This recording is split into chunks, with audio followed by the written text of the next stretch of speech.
Hello friends, আশা করবো তোমরা প্রত্যেকে খুব ভালো আছো এবং পড়াশোনায় প্রচণ্ড ব্যস্ত আছো। তো আজকে আমরা নিয়ে চলে এসেছি প্র্যাকটিস ক্লাস 7। তো আমরা West Bengal SSC group C group ডিকে কেন্দ্র করে প্র্যাকটিস ক্লাসগুলো অনবরত এবং প্রত্যেক দিন নিয়ে যাচ্ছি এবং তোমাদের আশা করব এই প্র্যাকটিস ক্লাসগুলো থেকে অনেক হেল্প হচ্ছে। যারা এখনও জয়েন করোনি আমাদের ইউটিউব চ্যানেল, তারা খুব তাড়াতাড়ি জয়েন করো, আর যারা এখনও টেলিগ্রাম জয়েন করোনি তারা খুব তাড়াতাড়ি টেলিগ্রাম জয়েন করো, কারণ এই ক্লাসগুলো পিডিএফ কিন্তু তোমরা টেলিগ্রাম থেকেই পাবে। ওকে, তো আমাদের টেলিগ্রাম চ্যানেলের নাম কি? RP maths Gurukul. চলে আসি আজকের ক্লাসের প্রথম প্রশ্নে। আমরা জানি যে আমরা প্রত্যেকটা ক্লাস একদম এই সিলেবাসকে টার্গেট করেই করছি এবং এই সিলেবাসে যে 10টি টপিক দেওয়া আছে গ্রুপ সি এর, এই প্রত্যেকটা টপিক থেকে আমরা দুটো করে প্রশ্ন তোমাদের সলভ করাচ্ছি, যাতে তোমরা প্রতিদিন একবার করে সিলেবাসটাকে রিভাইজ করতে পারো। এবার থেকে আমি চেষ্টা করবো যে প্রতিটা গ্রুপ থেকে দুটো করে না দিয়ে 3টে করে দেওয়ার এবং একটা করে প্রশ্ন তোমাদের হোমওয়ার্ক দেওয়ার। ওকে, তো চলে আসি প্রথম প্রশ্নে। আর গ্রুপ ডি সিলেবাস আলাদা করে দেখার কিছু নেই, যে গ্রুপ সি কভার করে নেবে তার গ্রুপ ডি অটোমেটিক কভার হয়ে যাবে, কারণ গ্রুপ সি থেকেই কাটছাট করে গ্রুপ ডি সিলেবাস তৈরি করা হয়েছে। ওকে, দেখো চলে আসি প্রথম প্রশ্নে। প্রথম প্রশ্নে হচ্ছে এলসিএম এবং এইচসিএফ চ্যাপ্টার থেকে নেওয়া। প্রশ্নে কি বলা হয়েছে ভালো করে দেখে নাও। প্রশ্নে বলা হয়েছে যে 360 এবং 450-এর গরিষ্ঠ সাধারণ গুণনীয়ক নির্ণয় করতে হবে। গরিষ্ঠ সাধারণ গুণনীয়ক মানে হচ্ছে গসাগু, যাকে আমরা ইংলিশে কী বলে থাকি? এইচসিএফ। ওকে, তো আমরা সবাই জানি যে এইচসিএফ নির্ণয় করার জন্য আমাদের হাতে অনেক রকম প্রক্রিয়া আছে। আমরা এগুলোকে ফ্যাক্টর করে করতে পারি, বা ছোটোবেলায় শিখেছিলাম বড় সংখ্যাকে ছোট সংখ্যা দিয়ে ভাগ করেও করতে পারি। হ্যাঁ কি না বলবো? একদম ঠিক। এখন আমরা সরকারি চাকরি পরীক্ষা দিচ্ছি, আমরা এইসব প্রক্রিয়া আর ফলো করব না। যখনই বলবে গসাগু করতে, দুটো সংখ্যার গসাগু, আমি কিচ্ছু করব না, আমি 360 আর 450 এই সংখ্যা দুটোর ডিফারেন্স নির্ণয় করব। তাহলে বলো 450 থেকে 360 বিয়োগ করলে কত পড়ে থাকে? বলো 450 মাইনাস 360 করলে আমার পড়ে থাকে 90। হ্যাঁ কি না বলো? একদম ঠিক। মনে রাখবো যে এই দুটো সংখ্যার গসাগু হবে আয়দার 90 or factor of 90 or factor of 90।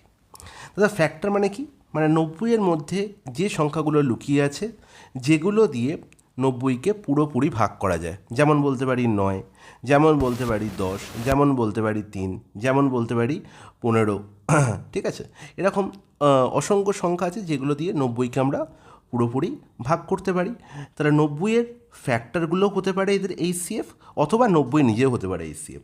তাহলে এবার শুধু আমি দেখব যে 90 এই 360 এবং 450-কে পুরোপুরি ভাগ করে কিনা।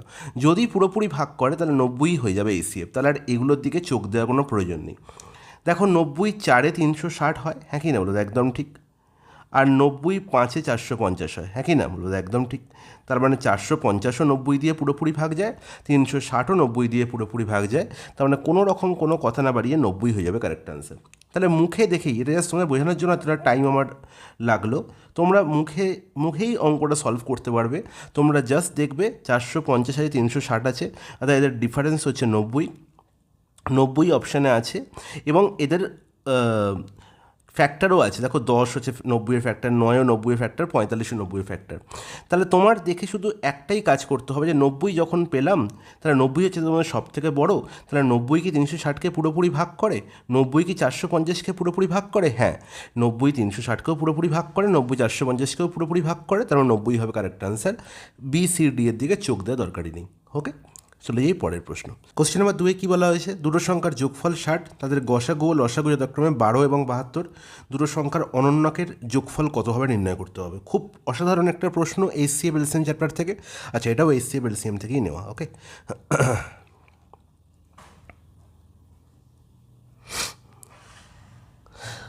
তাহলে দেখো দুটো সংখ্যা অনন্যকে যোগফল নির্ণয় করতে বলেছে। অনন্যক, যার ইংলিশ টার্ম হচ্ছে রেসিপ্রোকাল, দুটো টার্মই তোমাদের জেনে রাখা উচিত। ধরো দুটো সংখ্যা হচ্ছে এক্স এবং একটা সংখ্যা হচ্ছে এক্স আর একটা হচ্ছে ওয়াই।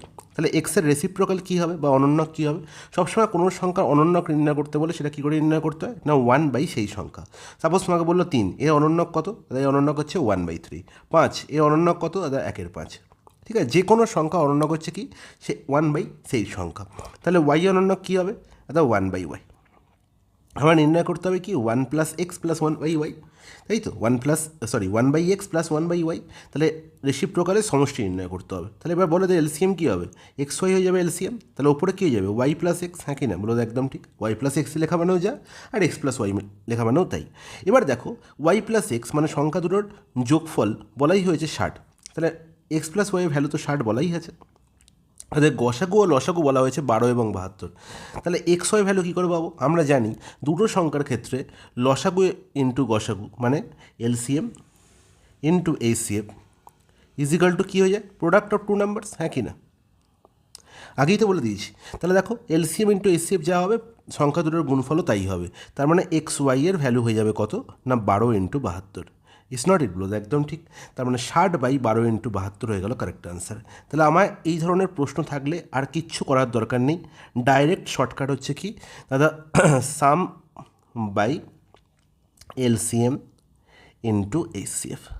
ইজ ইট ক্লিয়ার বলো, একদম ঠিক, তাই তো। সাম কাট সংখ্যা দুটোর যোগফল 60 আর এলসিএম ইন্টু এইচসিএফ মানে 12 ইন্টু 72, এদের কী করবো না ভাগ করে দেবো, তাহলে সাম বাই এলসিএম ইন্টু এইচসিএফ করলেই আমি পেয়ে যাবো কি দুটো সংখ্যার অনন্যকের যোগফল। তাহলে 60 কাটাকুটি হচ্ছে, দেখো 5/72 পাচ্ছি, 5/72 কোথায় আছে, অপশান সি, অপশান সি হয়ে গেল কারেক্ট আনসার। চলে যাই নেক্সট প্রশ্নে। আচ্ছা আগের প্রশ্নটার, হ্যাঁ ঠিক আছে। আচ্ছা এর পরের প্রশ্নটা হচ্ছে আমাদের এলসিএম এইচসিএফ চ্যাপ্টার থেকে, এবং এটা তোমাদের আমি দিচ্ছি হোমওয়ার্ক, ঠিক আছে, এই প্যাটার্ন আমি করেই দিয়েছি আগে, তোমরা আমাকে করে বলবে। নেক্সট প্রশ্ন। আচ্ছা এবার সিম্পলিফিকেশন চ্যাপ্টার থেকে একটা প্রশ্ন, যেখানে এই প্রশ্নটা সাধারণত নাম্বার সিস্টেম বেসড, ওকে, নাম্বার সিস্টেম বেসড। এখানে আমার কী নির্ণয় করতে হবে, একক অঙ্ক নির্ণয় করতে হবে বা ইউনিট ডিজিট নির্ণয় করতে হবে, বা ইউনিট ডিজিট, একক অঙ্ক, যাকে আমরা ইংলিশ টার্মটাও মনে রাখতে হবে আমাকে, যে ইংলিশ টার্ম হচ্ছে কি না ইউনিট ডিজিট। আমি তোমাদের সবসময় ইউনিট ডিজিটের উপর কনসেপ্ট বলে থাকি বা ইউনিট ডিজিট দিয়ে তোমাদের প্রশ্ন সলভ করিয়ে থাকি, ইউনিট ডিজিটের ইউজ আমি খুব বেশি করি, তাই জন্যই তোমাদের এই প্রশ্নে পেয়ে গেছি। তাহলে যখনই এরকম একটি গুণফলের ইউনিট ডিজিট নির্ণয় করতে বলবে, আমি সবসময় আগে দেখব যে এই প্রত্যেকটা সংখ্যা থেকে ইউনিট ডিজিট কী কী আছে। দেখো 4, এখানে 4 একটাই সঙ্গে একক স্থানীয় অঙ্ক, তাহলে এখানে 4ই আছে, এখানে একক স্থানীয় সংখ্যা কি 8, এখানে একক স্থানীয় সংখ্যা হচ্ছে 4, আর এখানে একক স্থানীয় সংখ্যা হচ্ছে 6, ওকে। তাহলে সবকটা সংখ্যা থেকে আমি একক স্থানীয় সংখ্যা বা ইউনিট ডিজিট নিয়ে গেলাম, ওকে। এবার দেখো 4 আর 8 গুণ করে কি 32, তার মানে এদের 32 ইউনিট ডিজিট কি 2, 2-এর সঙ্গে 4 গুণ করলে কত 8, আর 8-এর সঙ্গে 6 গুণ করলে কত 48 মানে 8, তার মানে আলটিমেট 8 হয়ে গেল কি এই পুরো সংখ্যাটার গুণফলের, সবকটি সংখ্যার গুণফলের ইউনিট ডিজিট। তার মানে এই পুরো এতগুলো 4টে সংখ্যার গুণ করে যে সংখ্যাটা পাওয়া যাবে তার একক স্থানীয় অঙ্ক বা ইউনিট ডিজিট হবে কত 8, তাহলে অপশান ডি হয়ে গেল কারেক্ট আনসার। 5 নম্বর প্রশ্ন দেখতে পাচ্ছি আরও একটি ইম্পর্ট্যান্ট সিম্পলিফিকেশনের প্রশ্ন, এবং যেখানে আমি দেখতে পাচ্ছি যে ব্র্যাকেট আছে, ব্র্যাকেট আছে মানেই আমাকে বদমাশ রুল আগে ভেবে নিতে হবে যে বদমাশ রুলে কার কাজ আগে। বদমাশ রুলে সবসময় ব্র্যাকেটের কাজ আগে, বি ফর ব্র্যাকেট, ওকে। সেটা ফার্স্ট ব্র্যাকেট, তারপর প্রথমে ফার্স্ট ব্র্যাকেট, তারপর সেকেন্ড ব্র্যাকেট, তারপর থার্ড ব্র্যাকেট, ক্রোনোলজিক্যালি, ঠিক আছে। তারপরে অফের কাজ ও ফর অফ, অফ হচ্ছে কি না অফ মানে হচ্ছে গুণ, কিন্তু অফ লেখা থাকলে তার কাজ আগে হবে, তারপর ডিভিশন, তারপর গুণ বা মাল্টিপ্লিকেশন, তারপর অ্যাডিশন, তারপর হচ্ছে সাবস্ট্রাকশন। এই সিকোয়েন্সটা আমাকে মেনটেন করতে হবে যে কোনো সিম্পলিফিকেশনের প্রশ্নে, ওকে। এবার দেখো প্রথমে তাহলে ব্র্যাকেটের কাজ, এবার ব্র্যাকেটে যখন দেখব ভগ্নাংশ আছে, তখন ভগ্নাংশের যোগ বা বিয়োগ করার জন্য একটা ছোট্ট জিনিস মাথায় রাখবে, যে আমরা বাচ্চাবেলায় কী করতাম, যে ভগ্নাংশের যোগ বিয়োগ করার সময় আগে কী করতাম না সরল করতাম হরের, তাই তো। এখন আমরা হরের সরল করব, কিন্তু মুখে মুখে করব। যেমন দেখো এখানে এই ভগ্নাংশে কী দেখতে পাচ্ছি 1-এর 3 + 2-এর 4, যেখানে 3 আর 4-এর এলসিএম কত তুমি জানো, 3 আর 4-এর এলসিএম হচ্ছে 12, তাহলে তুমি ডাইরেক্ট যখনই 12 হয়ে ফেললে তখন এরকমভাবে লিখে এখানে 12, এখানে 3 4-এ 12, এখানে উপরে 4, 4 3-এ 12, উপরে 6, এরকম লেখার দরকার নেই, ঠিক আছে, মুখোমুখিই করো। দাদা এখানে তাহলে 3 তো 12 হয়ে গেছে, 3কে 12 করতে গেলে আমার 4 দিয়ে গুণ করতে হবে, আর 1কে তাহলে 4 দিয়ে গুণ করতে হবে, লবকে হরকে যা দিয়ে গুণ করবো লবকে আমাকে সেই সংখ্যা দিয়ে গুণ করতে হবে, এটা মাথায় রাখতে হবে। তাহলে 3 4-এ যখন 12 হয়ে গেল, তাহলে ওপরে কী রয়ে গেল না শুধু 4, তাহলে এই যে 12 হয়ে গেছে এখানেই ভাবার দরকার নেই, জাস্ট আমি লব নিয়ে ভাববো, তো ওপরে লব কত হয়ে গেছে 4। সিমিলারলি এখানেও 4কে 12 করার জন্য 3 দিয়ে গুণ করতে হবে, তাহলে ওপরেও 3 দিয়ে গুণ করতে হবে, 3 দুগুণ কত 6, তাহলে ওপরে 4 আর 6 যোগ হয়ে গেল 10, আর নিচে 12 রয়ে গেল, ব্যাস 10/12 ডাইরেক্ট আমার গল্প শেষ। 10/12 মানে কি 5/6, তাহলে এবার দেখো 6-এর 5 আমি জানি কি ব্র্যাকেটের পরে কার কাজ হয়, অফের কাজ হয়। তাহলে 6/5 ইন্টু 5/6 মানে কত, 1 মাইনাস 5/6, আবার একটা এর আছে। তাহলে এখানেও দেখো 10 আর 20 এলসিএম কত, 20। তাহলে 10কে 20 বানাও, 2 দিয়ে গুণ করলেই 20 হয়, তাহলে উপরেও 2 দিয়ে গুণ হবে। তাহলে 3 দুগুণে 6/20, 12/20, তাহলে হয়ে গেল কত, 18/20। হ্যাঁ কি না, একদম ঠিক। তাহলে এর মানে কি, এখানেও গুণ, তাহলে এখানেও আগে গুণ করে নাও, 6 3 18, 5 4 20 মাইনাস 1/6। তাহলে আলটিমেট দেখো 6/5 এখানে কাটাকুটি হলো, 6 6 কাটলো, 5 5 কাটলো, হয়ে গেল কত, 1 মাইনাস 3/4 মাইনাস 1/6। তাহলে এবার দেখো 4 আর 6 এলসিএম কত, 12। তাহলে এখানে ডাইরেক্ট ভাবো, তাহলে 4কে 12 বানাতে গেলে 3 দিয়ে গুণ করতে হবে, তাহলে ওপরেও 3 দিয়ে গুণ করবো। 6কে 12 করতে গেলে 2 দিয়ে গুণ করতে হবে, তাহলে ওপরেও 2 দিয়ে গুণ করবো। আর এখানে 1 আছে, তার মানে একে লিখতে পারি 12/12, উপর নিচে 12 দিয়ে গুণ করে দেবো, ব্যাস। তাহলে নিচে তো 12 হচ্ছেই, উপরে কী হচ্ছে, 12 মাইনাস 9 3, আর এখানে হচ্ছে 2, তাহলে 3 মাইনাস 2 হচ্ছে 1, তাহলে 1/12 হয়ে যাচ্ছে কারেক্ট আনসার অপশানে। ওকে, তাহলে এতটা মুখে মুখে ক্যালকুলেশন করতে হবে, তবে কিন্তু ফার্স্ট হবে। যত আমি মুখে মুখে ক্যালকুলেশন করা শিখবো, তত আমার অঙ্ক করা কী হবে, দ্রুত হবে এবং আমাকে টাইম সেভ করতে সাহায্য করবে। নেক্সট প্রশ্নে চলে যাই ডাইরেক্ট। নেক্সট প্রশ্ন আরও একটি সিম্পলিফিকেশনের প্রশ্ন। এখানেও আমরা সেম গল্প করবো, যে আগে ব্র্যাকেটের কাজ করব। ওকে, ব্র্যাকেটে দেখতে হচ্ছে 2 এর কিউব আছে, এটার ভ্যালু কত 8, 3 স্কোয়ার কত 9 প্লাস 9 প্লাস হচ্ছে 1। তাহলে আলটিমেট 8 প্লাস 9 প্লাস 1 মানে কত, মুখোমুখি বলে দেবো যে 8 প্লাস 9 প্লাস 1 মানে 18। তার মানে এই পুরো পার্টটার ভ্যালু হয়ে গেলো 18। এবার 180/18 মানে হচ্ছে 10, তাহলে 10 প্লাস 37 মাইনাস 20, দ্যাটস ইট। তার মানে যেটা আনসার হবে তার ইউনিট ডিজিট কত হবে, 7 হবে। 7 ইউনিট ডিজিট দেখতে পাচ্ছি অপশান এতে। ঠিক আছে, নেক্সট প্রশ্ন চলে যাই ডাইরেক্ট। কোশ্চেন নাম্বার 7 থেকে আমরা শুরু করছি কি, ratio and proportion. Okay, ratio প্রপোর্শনে আমরা প্রথম যে প্রশ্নটা দেখতে পাচ্ছি, এটা খুবই ফেমাস প্রশ্ন, এবং এই ধরনের প্রশ্ন সলভ করার হাজার একটা উপায় আছে। আমি তোমাদের একটাই কথা বলবো, যেখানে L/M বলা হয়েছে 3:5, আর কি বলা হয়েছে না M/N বলা হয়েছে কত, 2:3। তাহলে দেখো এখানে এমের ভ্যালু হচ্ছে 5, আর এই অনুপাতে এমের ভ্যালু হচ্ছে 2। তাহলে আমি দেখতে পাচ্ছি এম এখানে কমন টার্ম। তাহলে এম যদি কমন টার্ম হয়, তাহলে দুটো রেশিওতেই এমের ভ্যালু সমান হওয়া উচিত। তাহলে সমান করো, তাহলে 5 আর 2 এলসিএম কত, তাহলে 10। তাহলে 5কে যদি 10 করো, তাহলে কত দিয়ে গুণ করতে হবে, 2 দিয়ে গুণ করতে হবে। রেশিওর কোনো একটা টার্মকে, রেশিও আর ভগ্নাংশ একই গল্প, 3:5 মানেও যা, 3/5 মানেও তাই। 5কে যদি 2 দিয়ে গুণ করি, তাহলে 3কেও আমাকে 2 দিয়ে গুণ করতে হবে, নাহলে কিন্তু কী হবে না, ভগ্নাংশের ভ্যালু চেঞ্জ হয়ে যাবে। তাহলে আমি 5কে 2 দিয়ে গুণ করছি মানে 3কেও 2 দিয়ে গুণ করবো, মানে হয়ে গেল কত, 6:10 হয়ে গেল। ওকে, আর এখানে দেখো কত হয়ে গেল, 2কে আমাকে কী কত দিয়ে গুণ করতে হবে, 10 হবে, তাহলে 5 দিয়ে গুণ করতে হবে। তাহলে এখানে যদি 5 দিয়ে গুণ করি, তাহলে আমাকে এখানেও 5 দিয়ে গুণ করতে হবে। তাহলে আলটিমেট এখানে 10 কত হলো, M/N 10:15। তাহলে দেখো এখানেও 10 হয়ে গেল এখন M, আর এখানেও এখন 10 হয়ে গেছে M। তাহলে আমার নির্ণয় করতে হবে কি, N/L। তাহলে N-এর ভ্যালু কত দাদা, N-এর ভ্যালু পেয়ে গেছি আমি এখানে 15, আর L-এর ভ্যালু কত পেয়েছি দাদা, না এখানে L-এর ভ্যালু কত পেলাম, 6।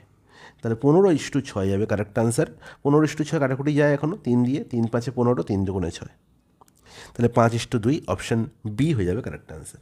নেক্সট প্রশ্ন, একটি ক্লাবে মহিলা ও পুরুষের সংখ্যার অনুপাত 3:2 বলা হয়েছে। সম্প্রতি 300 জন মহিলা ক্লাবে যোগদান করেছেন এবং অনুপাত 5:2 হয়ে গেছে। তাহলে বর্তমানে ক্লাবে মহিলা সদস্যের সংখ্যা কত। তাহলে ফিমেল আছে আর মেল আছে ক্লাবে। ওকে, তাহলে ফিমেল আর মেলের অনুপাত ছিল 3:2।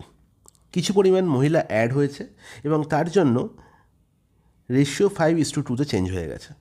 তাহলে যখন আমি দেখব যে রেশিও চেঞ্জ হচ্ছে কেউ একজন অ্যাড হওয়ার ফলে, তাহলে অপরজন তো অ্যাড হচ্ছে না, তাহলে যে অ্যাড হচ্ছে না তাকে নিয়ে কিন্তু আমার কাজ। এখানে অ্যাড কে হচ্ছে না, অ্যাড হচ্ছে না দাদা মেল বা পুরুষ, সে দেখছো কনস্ট্যান্ট আছে, তাহলে রেশিওর টার্মেও সে কনস্ট্যান্ট থাকা উচিত। তাহলে দেখতে পাচ্ছি আগেও মেল এখানে 2 ইউনিট ছিল, এখন মহিলা যোগ হওয়ার পরেও মেল 2 ইউনিটই আছে। তাহলে এখানে অঙ্ক ইজি হয়ে গেছে, সরল হয়ে গেছে। যদি এখানে সেম না থাকতো, আমাকে সেম করতে হতো। সেম করতে হতো কী করে, না এলসিএম করে।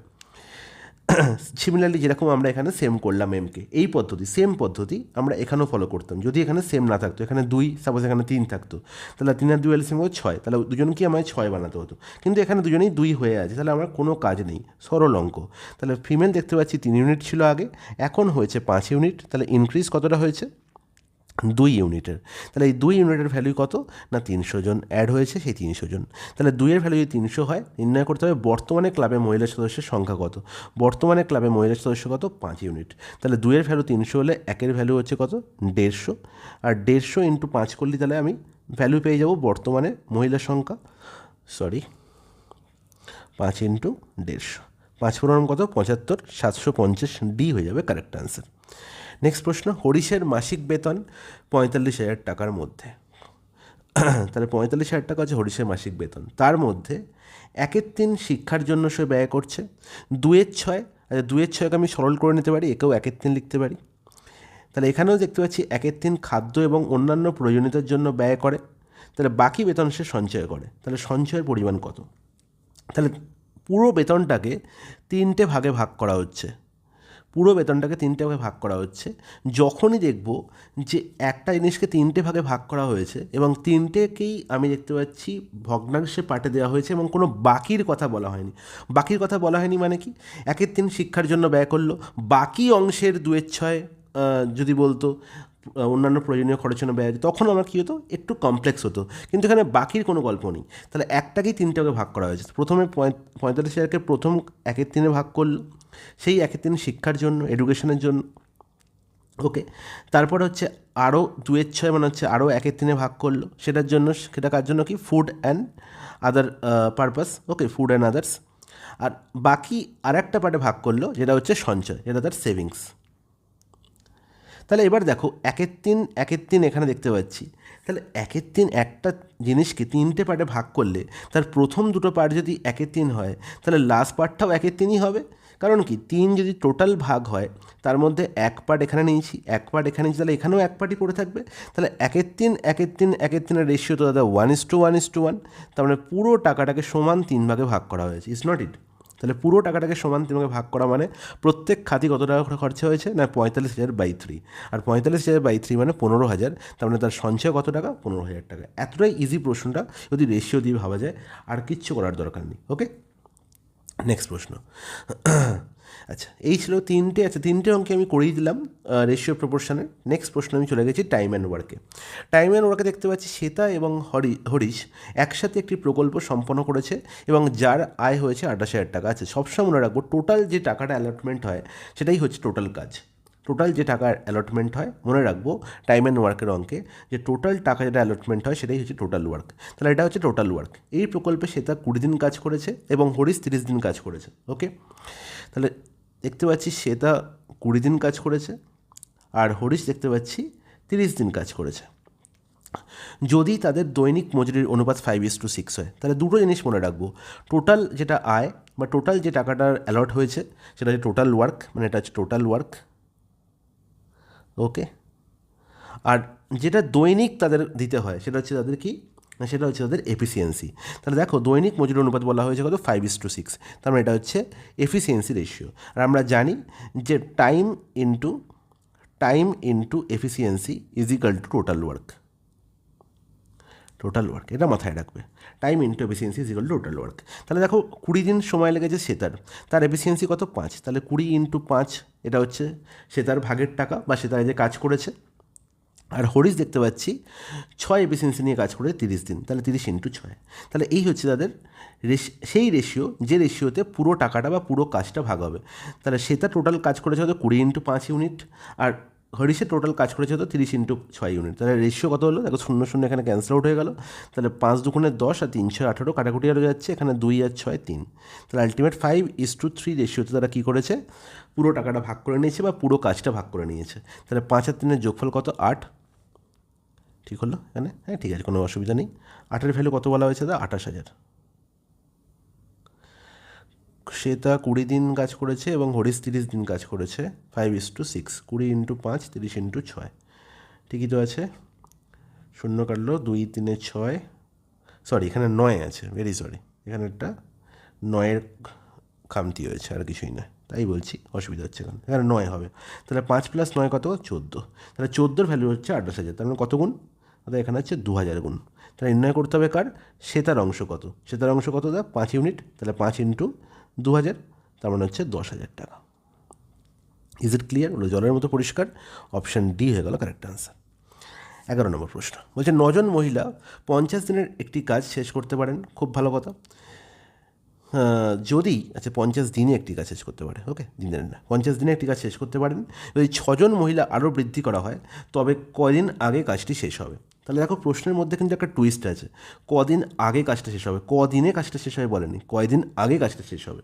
তাহলে এই ধরনের প্রশ্ন কিন্তু সেম কনসেপ্ট আমরা সবসময় মনে রাখবো যে man into days is equal to total work, man into days বলতে পারি বা এফিসিয়েন্সি ইন্টু ডেজও বলতে পারি, is equal to total work, কথাটা কিন্তু একই, ইকুয়াল, এটা কিন্তু দুজনেই কিন্তু সমান, দুজনে কিন্তু একই গল্প, যদি ম্যান বলে দেয় বা এফিসিয়েন্সি বলে, যেমন আগেরটা এফিসিয়েন্সি গল্প ছিল, এখানে হচ্ছে ম্যানের গল্প আছে, ম্যান মানেও যায় এফিসিয়েন্সি মানেও তাই। ওকে, 9জন মহিলা 50 দিনেটি কাজ করতে পারে, তাহলে 9জন মহিলা কাজ করছে 50 দিনে, 9 ইন্টু 50 টোটাল ওয়ার্ক। ওকে, বলছে আরও 6জন মহিলা অ্যাড হয়েছে, তার মানে এখন কতজন কাজ করছে, 9 প্লাস 6 মানে 15 জন কাজ করছে, তাহলে তারা কত দিনে কাজ করবে, তাহলে আলটিমেট তারা যেদিনে কাজ করবে সেটাই হয়ে যাবে কি 9 ইন্টু 50-এর সঙ্গে সমান, বলো তো একদম ঠিক। তাহলে এখানে তুমি জিজ্ঞাসা চিহ্নের জায়গায় ডি ধরে নাও, তাহলে ডি এর ভ্যালু কত হলো, 9 ইন্টু 50 বাই কত, 9 প্লাস 6 15, তাহলে এখানে 5 দিয়ে, এখানে 5 দিনে 15, এখানে 10, আর এখানে হচ্ছে 3 তিরিকে 9, তার মানে 30 দিনে কাজটা শেষ হয়ে যাবে। এখন যদি 6জন মহিলা অ্যাড হয়, কিন্তু আমি দেখতে পেয়েছিলাম যে আগে 50 দিন সময় লাগছিল, তাহলে এখন লাগছে 30 দিন, তাহলে কদিন কম লাগলো, আমায় বলেছে কদিন আগে কাজটা শেষ হয়, মানে কদিন কম লেগেছে, তাহলে 50 আর 30-এর difference, that is 20 days, option B হবে কারেক্ট অ্যান্সার। মাইন্ডেড, এই ধরনের প্রশ্ন কিন্তু প্রচণ্ড ভুল হয়, আমরা ডাইরেক্ট 30 দেখতে পাই, আনসারও 30-এ দাগ দিয়ে চলে আসি। ওকে, কদিন আগে কাজটা শেষ হয় বলেছে, এটা মাথায় রাখতে হবে। এবার দেখো, আচ্ছা ঠিক আছে, এবার হচ্ছে বিক্রম এবং বিবেক 50 দিনেটি কাজ শেষ করতে পারে, খুব ভালো কথা, তাহলে বিক্রমও কাজ করছে আর বিবেকও কাজ করছে। ওকে, দুজনেই বিক্রম এবং দুজনেই বি দিয়ে শুরু, খুব ভালো কথা। এবার দেখতে পাচ্ছি এরা দুজনে মিলে 50 দিনে কাজ শেষ করতে পারে, তারা 20 দিন একসাথে কাজ করেছে এবং তারপর চলে গিয়েছে, খুব ভালো কথা, তারা কতটা কাজ করা হয়েছে।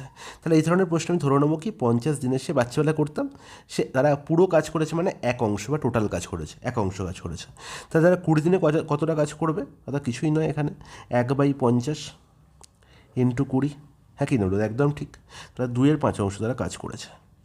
তারা বলেছে তারা 20 দিন একসাথে কাজ করেছে এবং তারপর চলে গিয়েছে, তারা কতটা কাজ করা হয়েছে, 2/5 কাজ হয়েছে, আর কতটা কাজ করা বাকি আছে না 1 মাইনাস 2/5, দ্যাট ইজ 3/5, এটা হচ্ছে অপশান এতে আছে। তো ভালো করে দেখবে যে কোনটা আমার অপশানে চেয়েছে। ওকে, নেক্সট প্রশ্ন।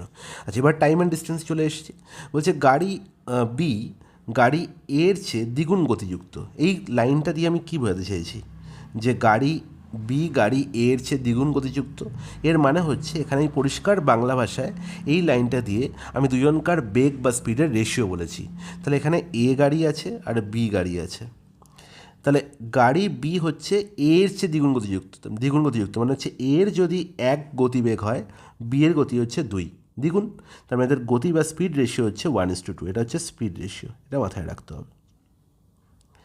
ওকে, এবার হচ্ছে যদি গাড়ি এ 2 ঘন্টায় 90 কিলোমিটার অতিক্রম করে, তবে গাড়ি বি এর গতি কত হবে, তাহলে দেখো গাড়ি এ 2 ঘন্টায় 90 কিমি অতিক্রম করছে, তাহলে গাড়ি এর স্পিড ডাইরেক্ট পেয়ে গেলাম, অর্থাৎ স্পিড সমান আমরা জানি কি স্পিড ইজ ইকাল টু হচ্ছে ডিস্টেন্স বাই টাইম, তাহলে এখানে গাড়ি এ যাচ্ছে কত 90, কত ঘন্টায় 2 ঘন্টায়, মানে 45 কিলোমিটার পার আওয়ার, তার মানে এর ভ্যালু, একের ভ্যালু হচ্ছে কত 45, আমার নির্ণয় করতে হবে বি এর গতি কত, তাহলে বি এর গতি আর দ্বিগুণ হবে, তাহলে 45 ইন্টু 2 90 কিলোমিটার পার আওয়ার, তখন অপশান এ হয়ে যাবে কারেক্ট আনসার।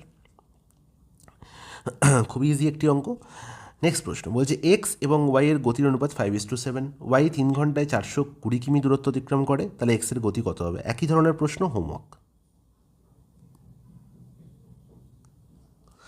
নেক্সট প্রশ্ন, দেখো 15 নম্বর প্রশ্ন কী বলা হয়েছে না 150টি বস্তুর গড় বলা হয়েছে 45, খুব ভালো কথা, আমরা এখান থেকে অ্যাভারেজ বা গড় শুরু করলাম। ওকে, বলা হয়েছে যদি গণনার সময় দুটি বস্তুকে ভুলভাবে 38 এবং 46-এর পরিবর্তে 83 এবং 76 হিসেবে নেওয়া হয়, তাহলে সঠিক গড় কত হবে, অসাধারণ একটি প্রশ্ন, এবং এই প্রশ্ন আমরা গড় তোমাদের অলরেডি 4টে বা 5টা যতগুলো ক্লাস হয়েছে প্রত্যেকটা ক্লাসে তোমাদের গড়ের অঙ্ক ছিল, এবং প্রত্যেকটাই আমি তোমাদের গড়ের অ্যাকচুয়াল প্রসেস বুঝিয়েছি।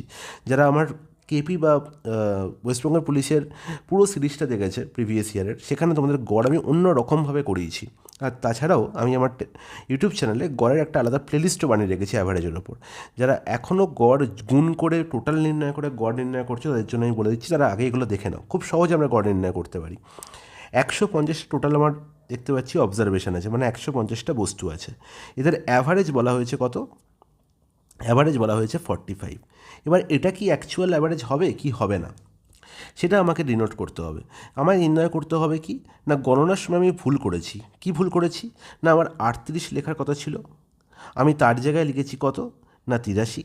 তাহলে 38 হচ্ছে আমার অ্যাকচুয়াল ভ্যালু, এটা আমি লিখেছি। তাহলে এটা হচ্ছে আমার লেখা উচিত ছিল, এটা আমার লেখা উচিত ছিল না। তাহলে যেটা উচিত ছিল না সেটা আমি বেশি লিখেছি 38-এর থেকে। কত বেশি লিখেছি 83 মাইনাস 38, তার মানে কত 8 থেকে 13 5, 3 আগে 4 থেকে 8 4, 45 বেশি লিখে ফেলেছি। আর এখানে দেখো 46 লেখা কথা ছিল, এটা অ্যাকচুয়াল লেখা কথা ছিল, লিখেছি কত 76। তার মানে আমি এখানেও বেশি লিখে ফেলেছি। কত বেশি লিখেছি 76 মাইনাস 46 মানে 30 বেশি লিখে ফেলেছি। তার মানে দুই জায়গাতেই আমি বেশি লিখে ফেলেছি, কম একটায় বেশি একটায় কম না, দুই জায়গাতেই বেশি লিখেছি। তাহলে এদের কী করে দেবো যোগ করে দেবো। তাহলে কতটা বেশি লিখেছি 5, এখানে 7, টোটাল আমি 75 বেশি লিখে ফেলেছি। তাহলে আমি এই যে 75 বেশি লিখলাম সেটা সবসময় আমায় কী করতে হবে মাইনাস করতে হবে অ্যাকচুয়াল অ্যাভারেজ থেকে। কিন্তু কি 75 মাইনাস করবো না, সবসময় মনে রাখবো যতটা টোটাল আমি বেশি লিখে ফেলেছি ততটা আমি সবার মধ্যে ভাগ করে দেবো। সবসময় মনে রাখবো ভুলের বোঝা, এই দুজনকার ভুলের বোঝা গড় বা অ্যাভারেজে কিন্তু প্রত্যেকে সেই বোঝা কী করবে নিজেদের মধ্যে ভাগ করে নেবে। ওকে, তাহলে এবার বলো এই যে 75 এই যে ভুল তার বোঝা কে বয়ে বেড়াবে 150 জন বয়ে বেড়াবে। তাহলে প্রত্যেকের কাঁধে কত করে পড়বে না 75/150, 75 1 75, 75 2 150, মানে প্রত্যেকে হাফ করে বোঝা বয়ে বেড়াবে, মানে 0.5 করে বোঝা বয়ে বেড়াবে। তার মানে অ্যাকচুয়াল অ্যাভারেজ হওয়া উচিত 45 মাইনাস 0.5, অ্যান্ড দ্যাট ইজ কত 44.5 হয়ে যাবে কারেক্ট অ্যান্সার অপশান। এতটাই ইজি এই প্রশ্নটা, এতটাই ইজিভাবে এই প্রশ্নটা সলভ করা যায়। নেক্সট প্রশ্ন বলছে এ ও বি এর গড় বয়স 20 বছর, বি ও সি এর গড় বয়স 19 বছর, এ ও সি এর গড় বয়স 21 বছর, তাহলে বি এর বয়স কত হবে? অসাধারণ একটা প্রশ্ন, এক লাইনে এই প্রশ্নের সলভ হয়, খুব ভালো করে বুঝবে। এ এবং বি এর গড় বয়স বলা হয়েছে কত 20, তাহলে আমি এ আর বি এর বয়সের যোগফল কত বলবো? তাহলে 2 × 20, হ্যাঁ কি না? বি আর সি এর গড় বয়স কত? অর্থাৎ বি আর সি এর গড় বয়স হচ্ছে 19, তাহলে আমি কী বলবো? বি আর সি এর বয়সের যোগফল কত? 2 × 19, যোগ করার দরকার নেই, এই সরি 2 দিয়ে গুণ করার দরকার নেই, একদম করবে না, ভুলেও না। সি আর এর বয়সের গড় কত? 21, তাহলে এদের বয়সের যোগফল কত?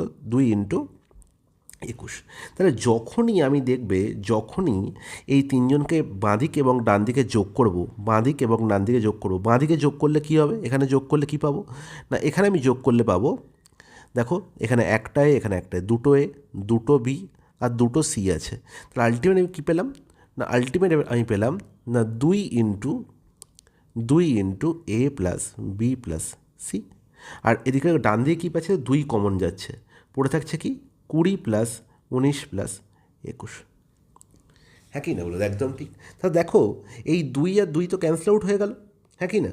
তাহলে এ প্লাস বি প্লাস সি এর ভ্যালু কী পেয়ে গেলাম না তিনজনকার অ্যাভারেজের যোগফল না? বলবো একদম ঠিক। তাহলে যখনই এরকম দুটো দুটো করে অ্যাভারেজ দেওয়া থাকবে, দেখো এ ও বি এর বয়সের গড় 20, বি আর সি এর বয়সের গড় 19, এ আর সি এর বয়সের গড় 21, তাহলে দুজন দুজনকার করে অ্যাভারেজ দেওয়া আছে।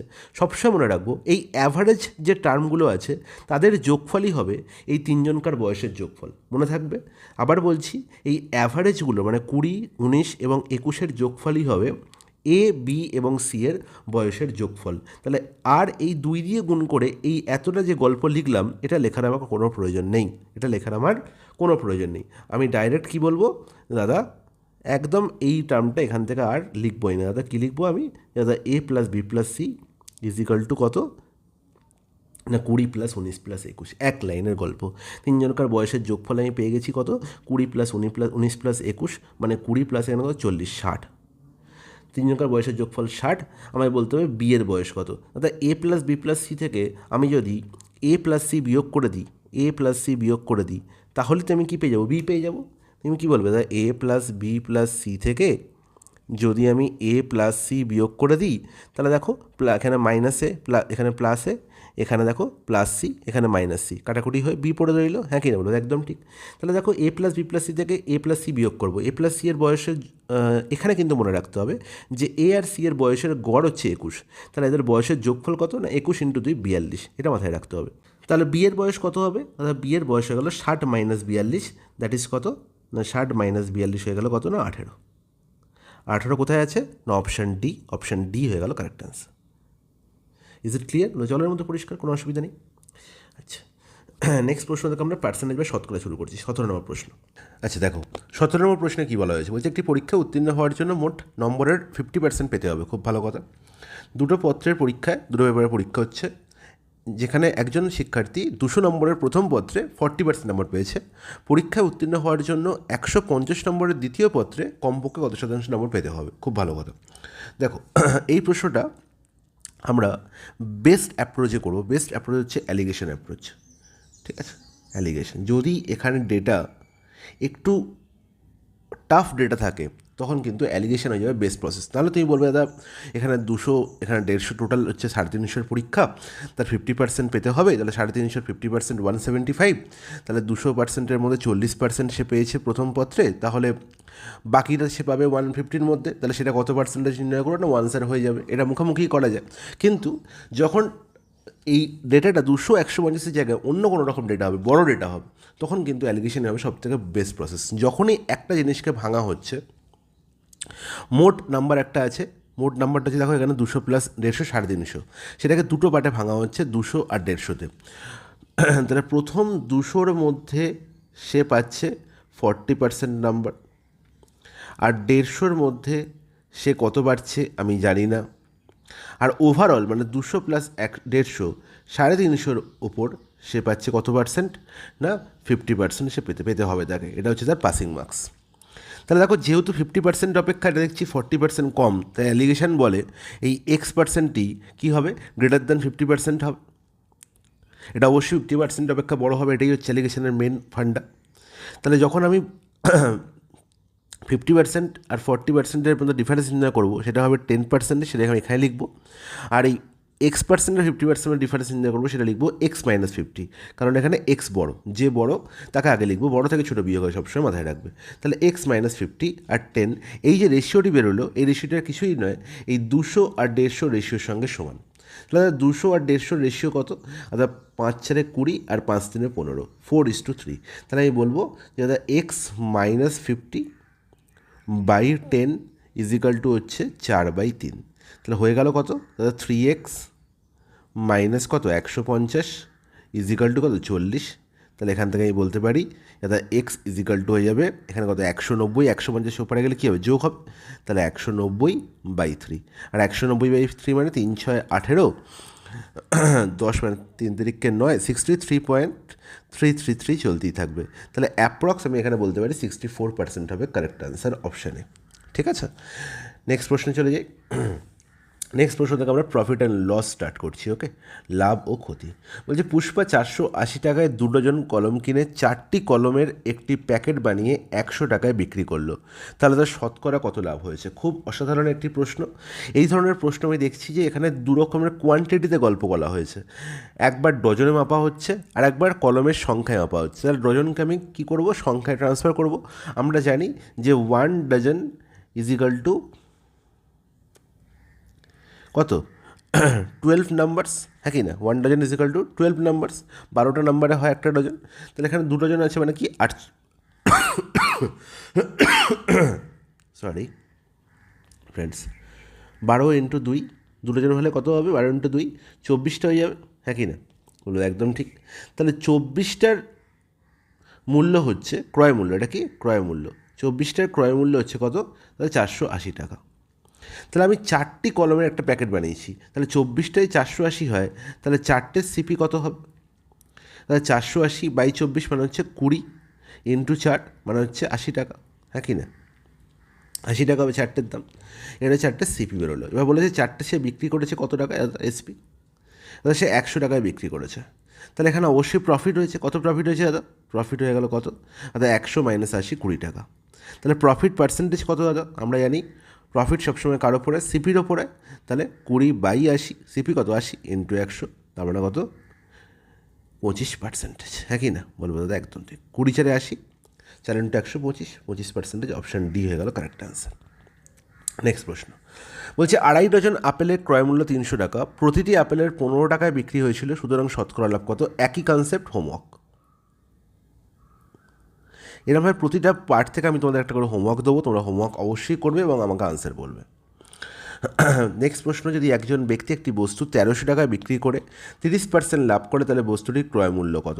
তাহলে যখন এখানে দেখতে পাচ্ছি যে এখানে বস্তুটি বিক্রি হয়েছে 1300 টাকা বিক্রি করে, তার মানে কি, এটা হচ্ছে এসপি, আর সেখানে 30% লাভ আছে, আর লাভ মানে হচ্ছে প্রফিট পার্সেন্টেজ বলা হয়েছে। আর প্রফিট পার্সেন্টেজ থেকে আমি সেলিং প্রাইসের পার্সেন্টেজ নির্ণয় করতে পারি কী করে? না, প্রফিট পার্সেন্টেজের সঙ্গে 100 অ্যাড করলেই আমি 100% অ্যাড করলে আমি এসপি পার্সেন্টেজ পেয়ে যাব।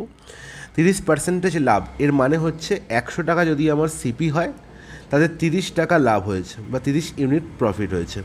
100 ইউনিট সিপিতে 30 ইউনিট প্রফিট হয়েছে, তাহলে প্রফিট আর সিপির যোগফলই তো এসপি। তাহলে 100-এর মধ্যে এসপি কত? 130, আর 100-এর মধ্যে যেটাই করি সেটাই হচ্ছে এসপি পার্সেন্টেজ। তাহলে 130%-এর ভ্যালু বলা হচ্ছে 1300 টাকা। হ্যাঁ কি না বলবো? একদম ঠিক। তাহলে 130%-এর ভ্যালু কত? 1300 টাকা। নির্ণয় করতে হবে কি? ক্রয় মূল্য, তার মানে 100%-এর ভ্যালু। তাহলে এখানে 130-র সঙ্গে কত গুণ করলে 1300 হয়? 10 গুণ করলে। তাহলে 100-র সঙ্গে 10 গুণ করে দাও, 1000 টাকা হয়ে যাবে আমার কি? সিপি। অপশান এ হয়ে যাবে কারেক্ট অ্যান্সার। নেক্সট প্রশ্ন, একটি বস্তুর ক্রয় মূল্য হলো তার ধার্য মূল্যের 75%। যদি 15% ছাড় দেওয়া হয়, তাহলে লাভ ও ক্ষতির শতাংশ কত হবে? বলছে ক্রয় মূল্য হলো তো ধার্য মূল্যের 75%। খুব ভালো করে মাথায় শুনবে এটা। যেটা ক্রয় মূল্য তার ধার্য মূল্যের 75%। যখন এটা বলা হয়েছে তখন আমি ভেবে নেব যে 75%-এর ফ্র্যাকশন ভ্যালু হচ্ছে 75/100। তাহলে আমাকে কার সঙ্গে কার তুলনা করা হচ্ছে? ধার্য মূল্যের সঙ্গে তুলনা করা হচ্ছে। কার? না, ক্রয় মূল্যের। তাহলে যার সঙ্গে তুলনা করা হচ্ছে সে থাকবে কোথায়? নিচে। ধার্য মূল্য মানে হচ্ছে মার্ক প্রাইস। তুলনা করা হচ্ছে কাকে? ক্রয় মূল্যকে, সে থাকবে ওপরে। তাহলে ক্রয় মূল্য মানে কি? সিপি। সিপি হচ্ছে 75। যদি 15% ছাড় দেওয়া হয়, তাহলে লাভ ও ক্ষতির শতাংশ কত হবে? তাহলে 15% ছাড় দেওয়া যায়, তাহলে লাভ ছাড় সবসময় কার ওপর দেওয়া হয়? না, এমপির ওপর, মার্ক প্রাইসের ওপর। তাহলে 100-র ওপর 15% ছাড় মানে কত দেওয়া হয়েছে? না, 100 - 15, দ্যাট ইজ 85-এ বিক্রি করা হয়েছে। হ্যাঁ কি না? এটা হচ্ছে আমার সেলিং প্রাইস। বোঝা গেল? 100-র ওপর 15% ছাড় মানে অবশ্যই 15 ইউনিট ছাড় দেওয়া হয়েছে। তাহলে 100 থেকে 15 বিয়োগ করলে 85 হয়, এবং 85 কী হবে? সেলিং প্রাইস হবে। ছাড় দেওয়ার পর যে টাকাটা থাকবে সেটাই তো আমার সেলিং প্রাইস, কস্ট, বিক্রয় মূল্য। হ্যাঁ কি না? একদম ঠিক। তাহলে সেলিং প্রাইস পেয়ে গেলাম, কস্ট প্রাইস জানা আছে, তাহলে লাভ কত, প্রফিট কত?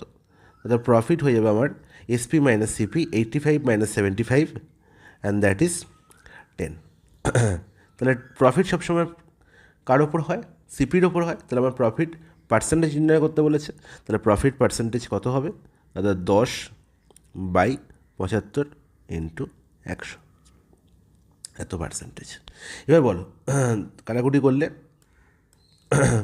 কত হবে বলো?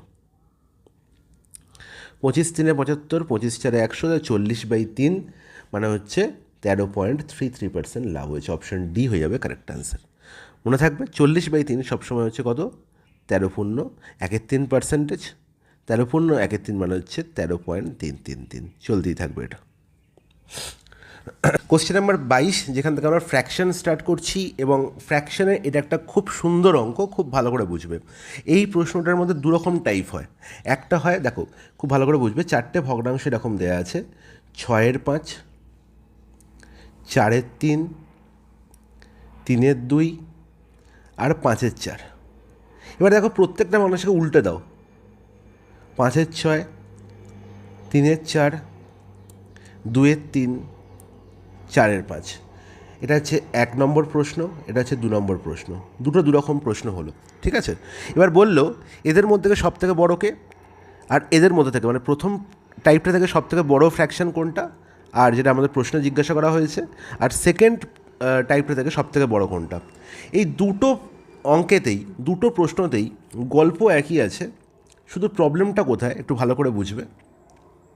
প্রথম যে টাইপটা, এই প্রথম টাইপটা 1 নম্বর টাইপে, এখানে প্রত্যেকটা ভগ্নাংশ হচ্ছে, এখানে প্রত্যেকটা ভগ্নাংশই আমি দেখতে পাচ্ছি নিউমারেটর আর ডিনোমিনেটর, মানে লব আর হরের মধ্যে, লব আর হরের মধ্যে একটা সুন্দর গল্প আছে। এখানে প্রত্যেকটায় লব হচ্ছে হরের থেকে বড়, লব গ্রেটার দ্যান হর। দেখো 6 5-এর থেকে বড়, 4 3-এর থেকে বড়, 3 2-এর থেকে বড়, 5 4-এর থেকে বড়। কত করে বড়? দেখো 6 আর 5-এর মধ্যে ডিফারেন্স কি? 1। 4 আর 3-এর মধ্যে ডিফারেন্স কত? 1। 3 আর 2 এর ডিফারেন্স কত? 1। 5 আর 4 এর ডিফারেন্স কত? 1। তাহলে প্রত্যেকটার মধ্যে ডিফারেন্স 1 লব হরের মধ্যে, এবং প্রত্যেকটার ক্ষেত্রে লব কি হরের থেকে বড়। ওকে, আর সেকেন্ড গল্পটার মধ্যে দেখো, সেকেন্ড গল্পের মধ্যে দেখতে পাচ্ছি নিউমিনেটর বাই ডিনোমিনেটরের গল্প হচ্ছে লব আর হর। নিউমিনেটরকে আমরা লব বলে থাকি, ডিনোমিনেটরকে হর বলে থাকি। এখানে লব হচ্ছে লেস দ্যান হর, লব হরের থেকে ছোট। কত ছোট? একই গল্প, 5 আর 6 ডিফারেন্স এখানেও 1, এখানেও 1, এখানেও 1, এখানেও 1, ডিফারেন্স কিন্তু 1। লব আর হরের মধ্যে এখানেও ডিফারেন্স যা আছে এখানেও ডিফারেন্স তাই আছে। তাহলে প্রশ্নের মধ্যে এসে গেছে দারুণ একটা টুইস্ট। এবার বলবে যে এই প্রথম প্রশ্নটার মধ্যে সবথেকে বড় ফ্র্যাকশনকে, আর দ্বিতীয় প্রশ্নের মধ্যে সবথেকে বড় ফ্র্যাকশনকে। মনে রাখবো, যদি লব হরের থেকে বড় হয়, লব হরের থেকে বড় হয় এবং লব আর হরের মধ্যে ডিফারেন্স গ্যাপ সব জায়গায় সমান হয়, ইকুয়াল হয়, দেখো এখানেও 1 1 1 1, তাহলে আমি হরের দিকে আর তাকাবো না। যেখানে দেখব লব সব থেকে ছোটো, যেখানে দেখব লব সব থেকে ছোটো, সে হবে সব থেকে বড় ফ্র্যাকশন। যেখানে দেখব লব সব থেকে ছোটো, সে হবে সব থেকে বড় ফ্র্যাকশন। এ হবে গ্রেটেস্ট ফ্র্যাকশন।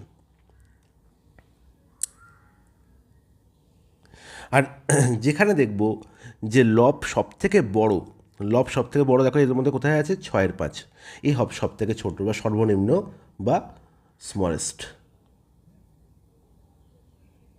ওকে, তাহলে এখানে সর্বনিম্ন চেয়েছে, তাহলে সর্বনিম্ন আনসার কী হয়ে গেল? Option A. ঠিক আছে, কোশ্চেন নাম্বার 2 চলে যাই। যখন দেখব লব আর হরের মধ্যে ডিফারেন্স একই আছে, সেম আছে, কিন্তু এখানে 1 আছে প্রত্যেকটা, এটা 2 2 হতে পারে, 3 3 3 হতে পারে, 4 4 4 হতে পারে, যা কিছু হতে পারে, কিন্তু সব করার ক্ষেত্রে ডিফারেন্স একই হতে হবে। তখন দেখব যে লব হরের থেকে বড় না ছোট। দেখতে পাচ্ছি এখানে লব হরের থেকে ছোট, লব লেস দ্যান হর। ওকে, তাহলে সেই ক্ষেত্রে আমি দেখব যে যদি এদের মধ্যে ডিফারেন্স সেম হয়, তাহলে আমি আর হরের দিকে তাকাবো না। আমি দেখব যেখানে লব সব থেকে ছোট, সে হবে, যেখানে লব সব থেকে ছোট সে হবে স্মলেস্ট। ঠিক আছে, আর যেখানে লব সব থেকে বড় সে হবে গ্রেটেস্ট।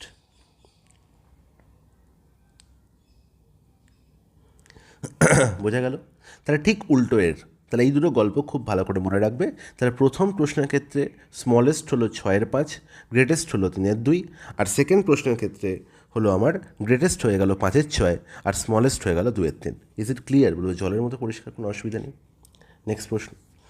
নেক্সট প্রশ্ন আমরা এই প্যাটার্নের প্রশ্ন আগের দিনও করিয়েছি, কিন্তু এখানে ডাইরেক্ট আমি দেখছি কী হচ্ছে না, ডাইরেক্ট এখানে বর্গমূল হচ্ছে না। তাহলে দেখো √54, এখানে আমরা কী লিখতে পারি? দাদা √54কে আমি লিখতে পারি, 54-এর মধ্যে আমি লিখতে পারি কি 6 9 54, 6 × 9 লিখতে পারি, বলো একদম ঠিক। √125কে আমরা লিখতে পারি দাদা 25 × 5,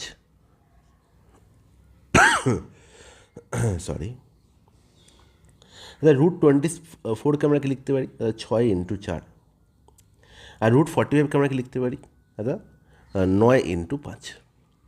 এবার দেখো এই 6 আর 9-এর মধ্যে কার বর্গমূল করা যায়? 9-এর করা যায়। তা 9-এর বর্গমূল করলে কত হয়? 3। 3কে বাইরে বের করে আনো, বাকি √6 ভেতরে পড়ে রইল। 25 আর 5-এর মধ্যে কার বর্গমূল করা যায়? 25। তার মানে কি লিখতে পারি একে?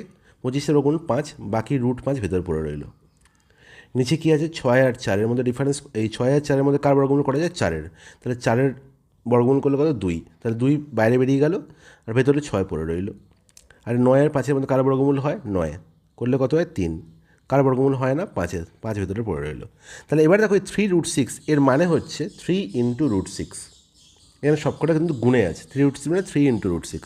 তাহলে এখানে √6, এখানে √6 ক্যান্সেল আউট হয়ে যায়, এখানে √5, এখানে √5 ক্যান্সেল আউট হয়ে যায়।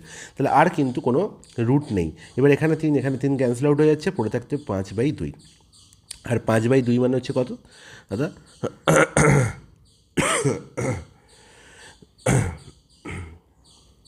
2.5, আড়াই। কোথায় আছে? Option B. অপশান বি হয়ে গেল correct answer. Is it clear? জলের মতো পরিষ্কার, কোনো অসুবিধা নেই। এবার চলে আসছি আমরা সিম্পল ইন্টারেস্ট, সরল সুদ।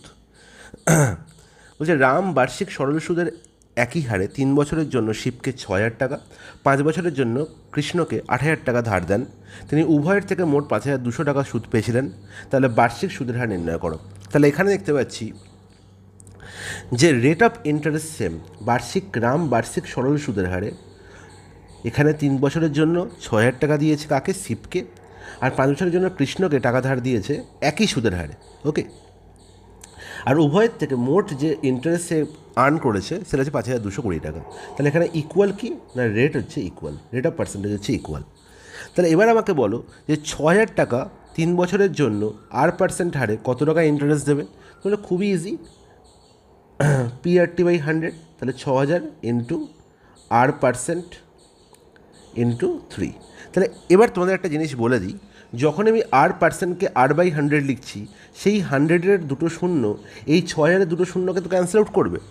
তাহলে কখনও পরীক্ষায় ডাইরেক্ট যখন লিখবে আর এই R% মানে R/100 আর 6,000-এর দুটো শূন্য একসঙ্গে লিখবে না, তুমি এখান থেকেই বুঝে যাবে যে এখানে দুটো শূন্য লাস্টে আছে, তাহলে এই দুটো শূন্য সবসময় পার্সেন্টেজকে কী করে দেবে, ক্যান্সেল আউট করে দেবে। তাহলে আমার আর এটা লেখার দরকার নেই, আমি ডাইরেক্ট লিখতে পারি যে 60 ইন্টু R ইন্টু 3। এবার যে বলবে দাদা আপনি তো অনেক কিছু শেখালেন, তাহলে আপনি ডাইরেক্ট এটা বলে দিতে পারেন যে 60 ইন্টু 3 180 হয়ে যায়, তাহলে আবার কেন আমি এখানে 60 ইন্টু 3 লিখবো। একদম এই জিনিসগুলোই আমাদের ফলো করতে হবে, যেগুলো পরীক্ষায় আমাদের টাইম বাঁচাবে। তাহলে 60 ইন্টু 3 একবারে লিখে দাও 180। আর ইজিক্যাল টু কত হলো, দেখো এখানেও 8,000 আছে, দুটো শূন্য আছে, তাহলে এখানেও R% কী করবে, পার্সেন্টেজ সাইন দুটো শূন্যকে ক্যান্সেল আউট করবে। তাহলে এখানে 80 ইন্টু 5 মানে হচ্ছে, আচ্ছা ইকুয়াল নয়, সরি, প্লাস এখানে কী করবে, 80 ইন্টু 5 মানে হচ্ছে 400 আর। তাহলে এটা হচ্ছে টোটাল ইন্টারেস্ট কাছ থেকে পেলাম না, শিবের থেকে। এখানে টোটাল ইন্টারেস্ট কার থেকে পেলাম, কৃষ্ণর থেকে পেলাম। আর এই দুটো ইন্টারেস্টের সামি হচ্ছে কত না, 5,220। হ্যাঁ কি না বলো, একদম ঠিক। তাহলে এখানেও একটা শূন্য আছে, এখানেও একটা শূন্য আছে, এখানেও একটা শূন্য আছে, কেটে গেল। তাহলে 40 প্লাস 8 18, 40 প্লাস 18 কত হয়ে গেল দাদা, 58। তাহলে আরের ভ্যালু কত হয়ে গেল, তাহলে 522 বাই হচ্ছে কত, 58। এবার দেখো 58 কত হয়ে যাচ্ছে, এখানে দেখতে পাচ্ছি 58 10-এ 580 মাইনাস 58 522 মানে 58 9। তাহলে আরের ভ্যালু কত হয়ে গেল, 9%। কী করলাম দাদা, কী করলেন কিছু বুঝতে পারলাম না দাদা। 58 আমি ভাগ করতে পারতাম, কিন্তু আমি আরও সহজে করতে পারি দাদা। 58 ইন্টু 10 করলে হয় 580, সেখান থেকে 58 বিয়োগ করলে হয় 522। তার মানে অবভিয়াসলি 10 মাইনাস 1 9, মানে 9বার পুরোপুরি যাচ্ছে। ইজ ইট ক্লিয়ার, জলের মতো পরিষ্কার। তাহলে 9%, অপশান ডি হয়ে যাবে কারেক্ট আনসার। নেক্সট প্রশ্ন, কোশ্চেন নাম্বার 25, আরও একটি সিম্পল ইন্টারেস্টের অসাধারণ প্রশ্ন। কী বলা হয়েছে, 5,000 টাকার একটি ধনরাশিকে আংশিকভাবে বার্ষিক 5% সরল সুদের হারে এবং আংশিকভাবে বার্ষিক 10% সরল সুদের হারে ধার দেওয়া হয়েছিল। তাহলে 5,000 টাকাটা দুটো পার্টে ভাগ করে দেওয়া হয়েছে। 5,000 টাকাটাই দুটো পার্টে ভাগ করে দেওয়া হয়েছে। প্রথম পার্টে সে 5% সরল সুদের হারে ধার দিচ্ছে, আর সেকেন্ড পার্ট টাকায় সে 10% সরল সুদের হারে ধার দিচ্ছে। তাহলে যখনই একটা জিনিসকে দুটো পার্টে ভাগ করা হবে এবং ওভারঅল একটা গল্প থাকবে, তার মানেই হচ্ছে এখানে অ্যালিগেশন প্যাটার্ন। কিন্তু আমি দেখতে পাচ্ছি যে প্রথম পার্টের রেট অফ পার্সেন্টেজ, সেকেন্ড পার্টের রেট অফ পার্সেন্টেজ বলা হয়েছে, কিন্তু ওভারঅল তো রেট অফ পার্সেন্টেজ নেই। সেটা পাবো কোথা থেকে, সেটা আমাকে দেবে এই ভদ্রলোক। এই 5 বছর পর প্রাপ্ত মোট সুদ হচ্ছে 1,750 টাকা। তাহলে আমার ভেবে নিতে হবে এই ধরনের প্রশ্নে, যদি আমি এই 5,000 টাকাটাকে দুটো পার্টে ভাগ করে না আমি ধার দিতাম, যদি 5,000 টাকা আমি একবারই ধার দিতাম একজনকে, এবং সেখানে যদি 5 বছরে আমি 1,750 টাকা সুদ পেতাম, তাহলে আমার রেট অফ পার্সেন্টেজ কত হতো। তাহলে তুমি বলবে দাদা রেট অফ পার্সেন্টেজ, সেই ক্ষেত্রে আমি ডাইরেক্ট বলতে পারি যে SI into 100 by P into T. তাহলে এখানে SI কত হচ্ছে দাদা, 1,750 ইন্টু 100। পি কত দাদা, পি হচ্ছে 5,000। পি হচ্ছে কি, প্রিন্সিপাল কত টাকা ধার দিয়েছিলাম, 5,000 টাকা ধার দিচ্ছি। টি হচ্ছে কত, 5 বছরের জন্য। তাহলে 5 এখানে কাটাকুটি হচ্ছে কত, 350। এখানে দুটো শূন্য ক্যান্সেল আউট হলো, এখানে একটা শূন্য ক্যান্সেল আউট হলো, 5 7 35। তাহলে আমি 7% তখন কী পেতাম না, রেট অফ পার্সেন্টেজ পেতাম। তাহলে আমার ওভারঅল পেয়ে গেলাম কত, 7%। তাহলে ওভারঅল গল্পটা বোঝা গেল। তাহলে এবার বলো অ্যালিগেশন করলে কী হবে দাদা, 7 - 5 2 হবে এখানে দাদা, 10 - 7 3 হবে এখানে। তাহলে 3:2 অনুপাতে আমি এই 5,000 টাকাটাকে ভাগ করেছি। তাহলে আমি বলতে পারবো যে 5% হারে কত টাকা সুদ দিয়েছি। তাহলে 3 + 2 যোগ করলে 5, 5-এর ভ্যালু কত দাদা, 5,000। তাহলে 3-এর ভ্যালু হয়ে গেল 3,000, আর 2-এর ভ্যালু কত হয়ে গেল, 2,000। তাহলে এবার আমাকে বলো যে 10% হারে যে সুদটা, সরল সুদের হারে দেওয়া ধনরাশির পরিমাণ কত হবে। 10% এখানে আছে, তার তলায় দেখছি 2,000 টাকা, তাহলে 2,000 টাকা হয়ে যাবে কারেক্ট আনসার। 5% এখানে আছে, এবং সেখানে যে আনসার চাইতো, তাহলে সেটা আনসার কত বলতাম, 3,000 টাকা। ইজ ইট ক্লিয়ার, জলের মতো পরিষ্কার, কোনো অসুবিধা নেই। তাহলে এই ছিল আজকে 25টা প্রশ্নের বেস্ট কোশ্চেন। বেশ প্রশ্নের সলিউশন আমি করালাম তোমাদের। এর সঙ্গে আমি আরও একটা প্রশ্ন তোমাদের হোমওয়ার্ক দিচ্ছি, যেটা হচ্ছে মিসলেনিয়াস টাইপ বলতে পারো, ঠিক আছে। এই টাইপটার প্রশ্ন পরীক্ষায় থাকলেও থাকতে পারে এবং খুব ইম্পর্ট্যান্ট হয়ে যায় এই ধরনের কনসেপ্ট শেখা, ঠিক আছে। এটা তোমাদের হোমওয়ার্ক রইলো, কিন্তু যারা পারবে না তাদের জন্য আমি পরের দিন আবার এই প্রশ্নটা সিটে রাখবো। তাহলে তোমরা আমাকে বলবে যে প্রশ্ন তোমাদের হয়েছে কি হয়নি। যার হয়েছে সে আনসার বলবে, যার হয়নি সেও আমাকে আনসার বলবে। আমি কিন্তু পরের দিন সিটের প্রথম প্রশ্ন এটাই করাবো। Okay, I think it's clear to each and every one. প্রত্যেকে আশা করবো প্রত্যেকে খুব ভালো লাগছে আমার ক্লাসগুলো। তোমরা অনেক বেশি করে লাইক করো, সাবস্ক্রাইব করো, আর আমাদের চ্যানেলকে অনেক বেশি করে শেয়ার করো। চলো টাটা, নেক্সট দিন আবার দেখা হচ্ছে।